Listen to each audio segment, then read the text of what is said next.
dan sejahtera Allah yang melampaui segala akal akan memelihara hati dan pikiranmu di dalam Kristus Yesus Tuhan kita. Amin. Jemaat yang dikasihi oleh Yesus Kristus, sebelum kita bersama-sama untuk membaca firman Tuhan pagi hari bicara ini, karena kami baru kali ini untuk berdiri untuk menyampaikan firman Tuhan pada minggu kita ini, terlebih dahulu kami memperkenalkan diri supaya tetap sejuk suasana kita. Kami memperkenalkan diri seperti kata Melayu mengatakan, kenal maka saya, tak kenal maka tak saya. Supaya kita saling mengasihi di dalam kebaktian kita ini. Terlebih dahulu saya memperkenalkan diri. Nama saya Pendeta Sahat Mamiring Hamonangan Sigalini, Kotok bahasa Bataknya. Itu semangatnya orang tuaku memberikan nama langsung dari bahasa Batak. Saya adik dari Bapak Pendeta Resort sama Pendeta El Sigalini di sini. Saya nomor 5, sama Pendeta Resort nomor 2. Kami sebenarnya hampir semua para pelayan. Tapi itulah dulu mengenai keluarga kami. Istri saya tetap melayani Milutro Keralisa Dulu Sinaga. Kami sama-sama melayani Resort Marinir Kusuk. Dikaruniakan Tuhan kepada kami anak ada 4, 2 perempuan, 2 laki-laki, sangat genap. Terima kasih kepada Tuhan. Dan kami melayani di Resort Marinir Kusuk kurang lebih 3,5 tahun. Bapak Ibu dan saudara-saudari, kedatangan kami sebenarnya 2 orang bertujuan seperti gereja kita ini sedang membangun. Kedatangan kami pembangunan gereja dari Pagaran yang bernama Gereja HKBP Sita atau di Alma Adat, dan utusan dari Sentua atau Ulun Mulia langsung Ulun Mulia itu yaitu Sentua T. Sihota. Tetapi dengan berhubungan orang tua mereka Amang itu meninggal semalam, dikebumikan untuk hari Selasa, dan besok saya harus cepat untuk pulang. Itulah kendala kami untuk datang ke sini. Jadi lebih bagus kita lambat asal selamatkan itu. Jadi semua supaya terampung pekerjaan itu, baiklah kita genapi semua pekerjaan itu. Itulah tujuan kami datang ke sini. Tetapi kami sudah banyak berkumpul melayani di kampung-kampung atau di tombak-tombak istilahnya di hutan-hutan. Jadi banyak kali kami sudah mengetahui bahasa Batak sehingga mungkin menjadi campur-campur bahasa Bataknya. Jadi maksudku di sini itu supaya maklum kita namanya. Nah, walaupun saya nanti si Batak kan itu si Batak Agung keluar, ngomong tong kita pilih. Jadi asal sejuk yang gue buat video. Soalnya maju perkenalan kita. Masuklah kita membaca firman Tuhan pada pagi hari acara ini, tertulis di Kisah Para Rasul 4 ayat 23 sampai 31. Kisah Para Rasul 4 ayat 23 sampai ayat 31.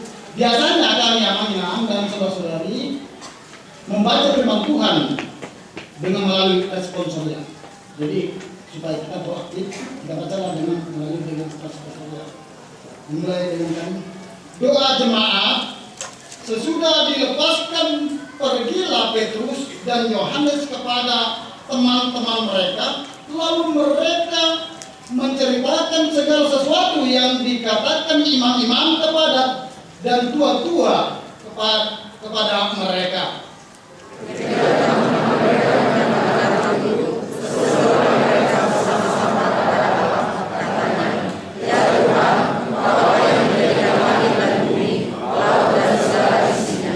Dan oleh Roh Kudus dengan perantaraan hambamu Daud, Bapa kami, kau telah berfirman, mengapa rusuh bangsa-bangsa, mengapa suku-suku bangsa mereka-reka perkara yang sia-sia?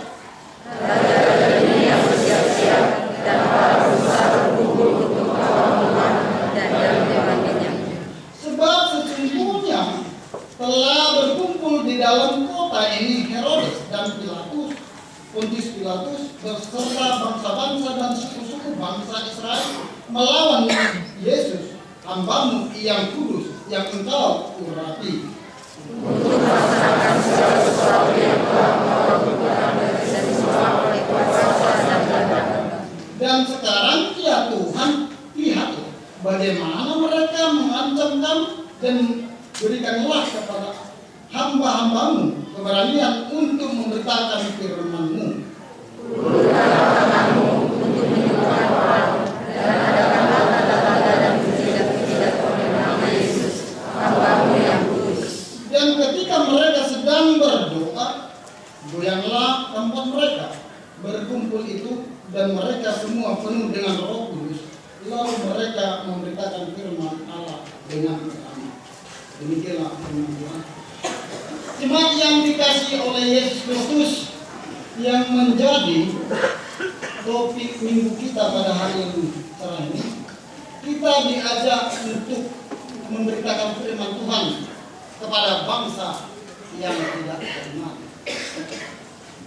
Tetapi fungsi dan tujuan nats khotbah kita pada hari ini faktor penunjang. Faktor penunjang untuk semangat memberitakan firman Tuhan, supaya tidak ada istilahnya sanksi, khawatir untuk memberitakan firman Tuhan. Apalagi ya kepada bangsa Rusia.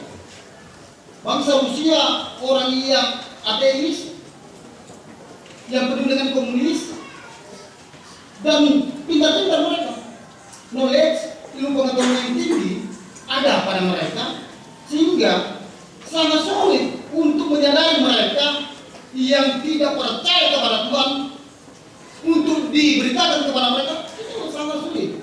Jadi bagaimana cara dan metode untuk menyampaikan kepada mereka? Yang pertama yang saya lakukan, kira-kira pertama, kita itu pasrah kepada Tuhan.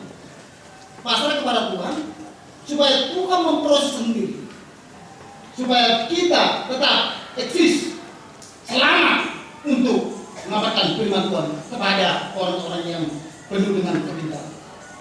Yang kedua, kita harus mempelajari terlebih dahulu latar belakang sikon mereka, situasi dan kondisi mereka. Jangan asal-asal masuk seperti orang Jerman dulu pernah memberitakan firman Tuhan ke Pulau Bupat, karena di sana sangat anti rupanya. Kalau ada yang menyapa anak-anakku, dipanah langsung mati. Jadi jangan gagal, tentu kita mempelajari situasi dan kondisi supaya tetap kita mendarat untuk menyampaikan firman Tuhan. Jemaat yang dikasihi oleh Yesus Kristus, yang menjadi inti pokok khotbah kita pada hari ini, saya melihat dari keberanian Petrus dan Yohanes. Dari keberanian Petrus dan Yohanes. Kenapa saya mengatakan demikian? Begini, banyak orang Kristen dia percaya melihat dari kasihan. Dia percaya karena ada orang-orang yang kena tinggal. Tetapi prinsip Petrus dan Yohanes, dia tidak mau dikasihi, tetapi mengasihi.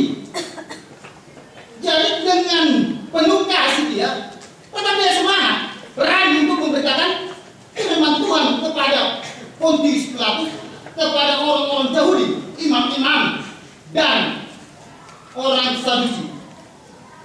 Di ayat 2 dan 3, di situ dia berkumpul. Semua orang-orang Yahudi mendengar yang disampaikan oleh Petrus dan Yohanes dengan penuh Roh Kudus.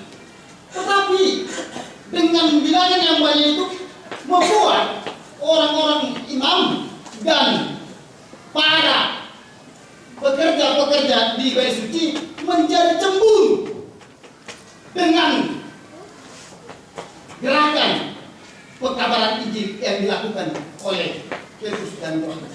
Akhirnya mereka melaporkan kepada Mahkamah Agung supaya mereka ditangkap, dan di pagi hari mereka dilepaskan karena sudah selesai diperiksa Petrus dan Yohanes, karena Petrus dan Yohanes tidak kedapatan kesalahan.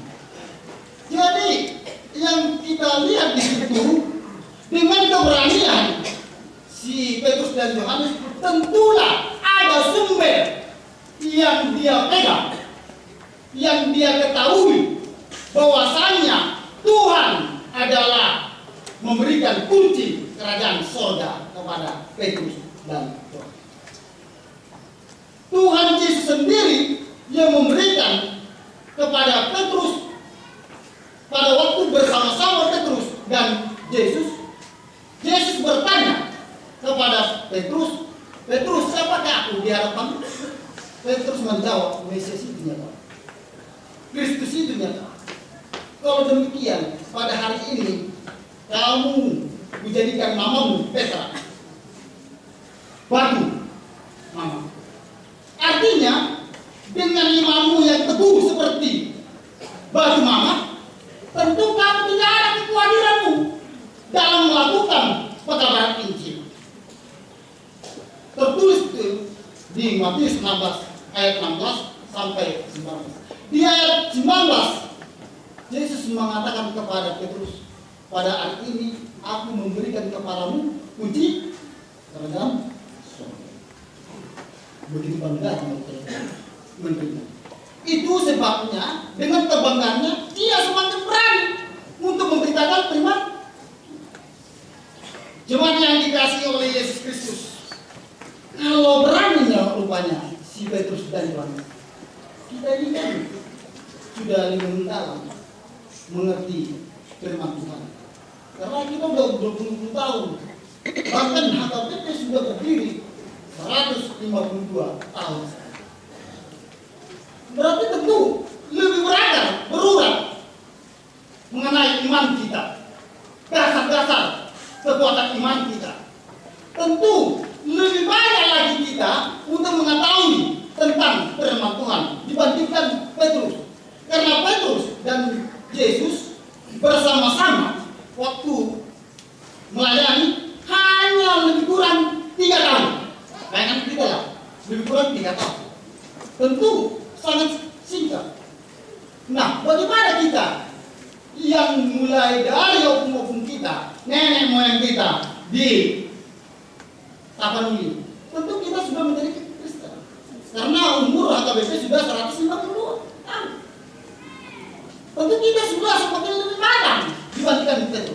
Tapi mengapa ada ancaman dan rintangan kita semakin kurang? Jadi pada waktu hari Minggu yang lalu, amanah, saya berkhotbah di Harapan Baru. Saya katakan kepada jemaat di Harapan Baru, amanah, setelah kalian menghadapi ancaman dan penghambatan untuk mendirikan gereja, apakah ada yang sudah mati? Tidak aman. Kalau begitu, semakin banyak korbannya dekat Tuhan kepada jemaat gereja atau BB yang ada di Bekasi. Kalau kita Tuhan sama amanah, tentu lebih besar perhatian amanah kepada masyarakat, kepada gereja. Jangan menjadi celah. Karena kita semakin ditindas, semakin bertambah-tambah rupanya berkat itu. Lihatlah, semakin berpangkatnya, berhasilnya orang-orang Batak Kristen di tengah-tengah Pulau Jawa. Boleh ngerti, apakah benar yang saya katakan? Mungkin iya. Karena sampai yang seperti namanya mengenai keberadaan orang-orang Batak Kristen di Pulau Jawa, orang-orang yang berhasil. Tetapi keberhasilan itu amanah, tentu itu suatu berkat kita pakai untuk memuji dan memuliakan nama Tuhan. Jemaat yang dikasih oleh Yesus Kristus, pengaruh keberanian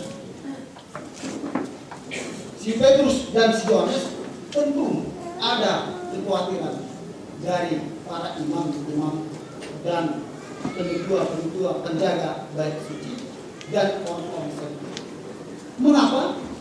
Ternyata kecemburuan mereka itu dinyatakan melaporkan Petrus dan Yohanes ke Mahkamah Agung. Mereka takut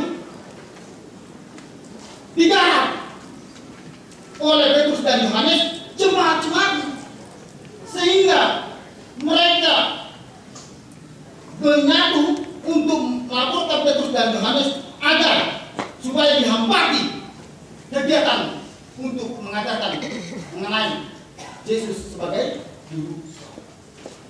Tetapi di dalam sidang, si Petrus dan Yohanes menjawab pertanyaan Mahkamah.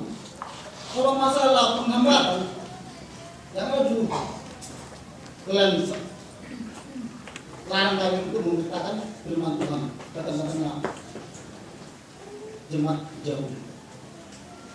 Karena ini tidak mungkin bagi kami yang tidak berkata-kata, tidak menyampaikan firman Tuhan apa yang kami lihat dan kami dengarkan.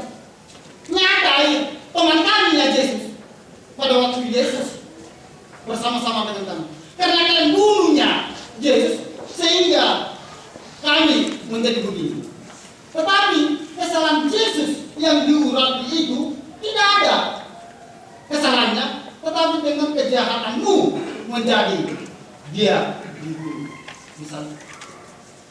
Itu sebabnya Mahkamah Agung bingung untuk menghukum Petrus dan Yohanes.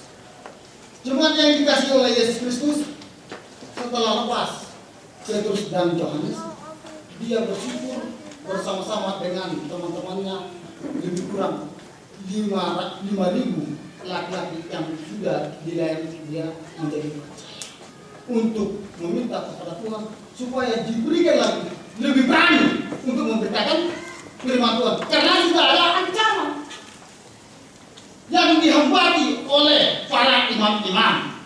Tetapi dengan permintaan doa mereka sampaikan supaya Tuhan lebih memberikan yaitu pengaruh supaya orang-orang yang belum percaya menjadi percaya, yaitu melalui dengan mujizat, dengan Roh Kudus, supaya menyertai mereka, supaya mereka tetap selamat.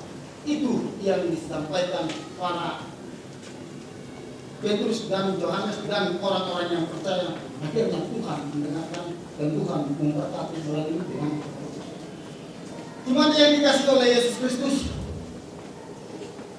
Firman Tuhan tetap harus membuat sejuk di tengah-tengah kehidupan berbangsa. Apakah kita di tengah-tengah desa atau perkotaan ini, metropolitan ini menjadi berkat kita bagi orang-orang yang tidak seiman? Yang gara-gara kita ini sudah seperti yang luar biasa ibadah mereka, sehingga kita menjauhkan diri. Tetapi kita tetap mendekatkan diri. Seperti Petrus dan Yohanes, karena dia sudah menerima kunci kerajaan surga, dia lebih mendekatkan diri kepada orang-orang yang tidak beriman. Tentu hal demikian itu membuat menjadi berkembangnya firman Tuhan di tengah-tengah dunia ini. Begitu juga amanah yang perlu yang kita lakukan di hari-hari supaya menjadi berkat kita di tengah-tengah mereka. Mari kita mendekatkan diri kepada mereka, jangan kita menjauhkan diri dari antara mereka. Amanah mengenai masalah firman Tuhan pada hari ini sudah kita ketahui. Tapi dengan kedatangan kami di sini memang tentu sangat berlawanan dengan kedatangan kami, karena gereja kita sedang membangun, maka kami enggan untuk menyampaikan isi hati kami. Kami yakin percaya seperti Galatia 6 ayat 2, masih pemahaman memesan akan ada bukti ayat 2 batik oleh Kristus. Lapatan namanya memang tentu dia keadaan susah dia jadi itu dulu kita tetap eksis, tetap minarbo kita lau masuk urutan. Ada semua untuk pembangunan kami kan sebalik untuk lihat yang kamu pakai MM itu sampai tentang sarjana juga MM master magister, tetapi sekarang ini misalnya memakai ratus ya nggak mau buasa bapak suami kalau memang misalnya harganya hidup dari 20 ayo kasih kan waktu mana yang atau luas di sana butuh-butuh lo bukeren sangat luar biasa apa itu hari ini nasi wah suka di bawah nasi ada HP akan hubungan nasi dah secara ekonomi bawah nasi dah mampu yang itu kok sama kan sehari seminggu HP panen mampu sehari 2 minggu panen kan lo isian 2 kilo anjing tapi harganya anjing mohon 100.000 tuh sehari 2 minggu baik kita mah amatnya 200.000 itu membiayai di dapur dan sekolah anak-anaknya mampu kadang-kadang kasihnya boleh mereka diam-diam aku datang membuat kejutan supaya aku menyelidiki mereka kuliah ikan mereka tak ada kali ini. Jadi kalau masalah penambahan gaji aku ditetap. Kenapa? Kalau dinaikkan nanti menyiksa mereka. Walaupun tidak dinaikkan, udah tersiksa sendiri. Luar biasa bukan kehidupan di sana. Pemberkatan Tuhan. Yang dari mana rupanya aman sumber kalian supaya kalian bisa tetap hidup. Bahkan mereka bagus-bagus. Wah, asli orang ini diwata doang. Mari kita jangan menang Asia. Luar biasa menghargai tanyaan yang tempat-tempat. Puasa bukan luar biasa tanyaan tempat-tempat. Jujur dua ganung minggu nasi dah mana yang kamu dari sana di pengaturan. Mana yang tahu kan? Biasa ini mencari uang murah. Ini orang. Apa yang insan? Susah dia dan memikirkan arun yang pas kami tanya itu ada tidak pernah di pengaturan. Tuh, mari tete, panas saya kan itu. Jadi harganya ini lebih tanya mana? Jadi kalau harga ada tanya niatnya, nah terus muna, misalkan, mana ada orang tuh muna, harganya masih ada. Asal masuk hampir 6 orang. Itu sudah laku awalnya sih, ini sih, masih untuk kalau mereka mau kan akan ada tuh. Ayo orang-orang pasti orang Kristus, amin makan mereka. Terima kasih ya Tuhan, Engkau telah memberikan penyegaran kepada kami melalui dengan firman-Mu pada pagi hari ini. Engkau memberikan perjalanan kepada kami untuk melakukan segala aktivitas kami, untuk memberanikan diri, untuk memberikan firman-Mu kepada kami pelayan kami di dunia ini. Kami yakin dan percaya Tuhan dengan Roh Kudus menyertai kami, kami dapat dimampukan. Dengan kemampuan Roh Kudus menuju kami dibungkus, dijauhkan dari mara bahaya. Dengan itulah kami Tuhan semakin giat untuk memuji dan memuliakan nama-Mu. Nada ya Tuhan para jemaat dan agung yang ada di hadapan Kristus ini, mereka berkumpul begitu banyak mereka Tuhan. Mereka berbagai denominasi, pangkat dan keberadaan posisi mereka, tetapi mereka tetap menyatukan diri di tempat ini Tuhan untuk memujikan dan memuliakan Tuhan. Mereka tahu bahwasanya pangkat sumbernya itu datang dari Karamu. Itu sebabnya mereka datang ke sini Tuhan lebih bergiat untuk memuji dan memuliakan nama-Mu. Kami yakin dan percaya Tuhan di hari kami yang akan datang Kau tetap menyertai mereka supaya penyertaan tetap membahagiakan kehidupan mereka, supaya mereka tetap lebih berani untuk memuji dan memuliakan nama-Mu. Begitu juga ya Tuhan, anggota jemaat-Mu secara menyeluruh di HKBP serta yang tidak dapat hadir karena mereka mengalami ada yang sakit, ada yang berduka cita. Hingga Tuhan Ia menyertai mereka, sembuhkan penyakit jemaat-Mu, supaya melalui dengan penyembuhan yang Kau berikan kepada mereka, mereka semakin berbahagia, semakin mendekatkan diri untuk memuji dan memuliakan nama-Mu. Begitu juga jemaat-Mu yang keadaan berduka cita. Engkau ya Tuhan menghibur mereka, keluarga yang ditinggalkan Bapak juga, supaya dengan penghiburan-Mu mereka semakin dekat kepada-Mu, semakin dekat untuk memuji dan memuliakan nama-Mu. Sebentar lagi ya Tuhan, kami akan meninggalkan tempat ini. Engkau berangkatkan kami Tuhan, supaya dengan keberangkatan kami ini dengan keadaan selamat dan damai sejahtera, sampai kami ke tujuan kami, berjumpa dengan keluarga kami, berjumpa dengan para orang-orang yang tidak beriman dan orang yang beriman. Kami tetap selamat dari tempat ini Tuhan. Engkau sertai melalui dengan Roh Kudus. Dengan penyertaan Roh Kudus ini, kami dimampukan untuk diantarkan dengan damai sejahtera. Di dalam nama Tuhan Yesus Kristus, kami sampaikan doa dan permohonan.